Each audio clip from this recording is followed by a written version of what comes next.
عبداللہ بن مسلمہ نے بیان کیا، کہا ہم سے امام مالک نے، ان سے اسحاق بن عبداللہ بن ابی طلحہ نے، انہوں نے انس بن مالک رضی اللہ عنہ سے سنا۔ آپ رضی اللہ عنہ بیان کرتے تھے کہ ابو طلحہ رضی اللہ عنہ کھجور کے باغات کے اعتبار سے مدینے کے انصار میں سب سے بڑے مالدار تھے، اور انہیں اپنے تمام مالوں میں مسجد نبوی کے سامنے بیرہا کا باغ سب سے زیادہ پسند تھا۔ خود نبی کریم صلی اللہ علیہ وسلم بھی اس باغ میں تشریف لے جاتے اور اس کا میٹھا پانی پیتے تھے۔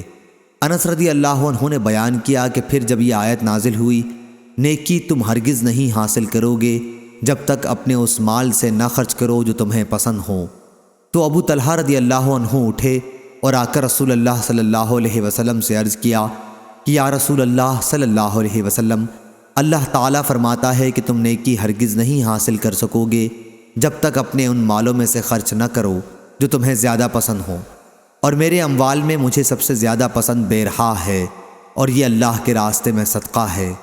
میں اللہ کی بارگاہ سے اس کی نیکی اور ذخیرہ آخرت ہونے کی امید رکھتا ہوں۔ آپ کو جہاں اللہ تعالیٰ بتائے اسے خرچ کریں۔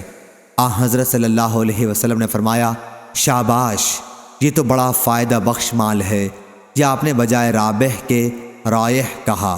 یہ شک عبداللہ بن مسلمہ راوی کو ہوا تھا، اور جو کچھ تم نے کہا میں نے سن لیا ہے، اور میرا خیال ہے کہ تم اسے اپنے ناتے والوں کو دے دو۔ ابو طلحہ نے عرض کیا، یا رسول اللہ صلی اللہ علیہ وسلم، میں ایسا ہی کروں گا۔ چنانچہ انہوں نے اپنے عزیزوں اور اپنے چچا کے لڑکوں میں تقسیم کر دیا۔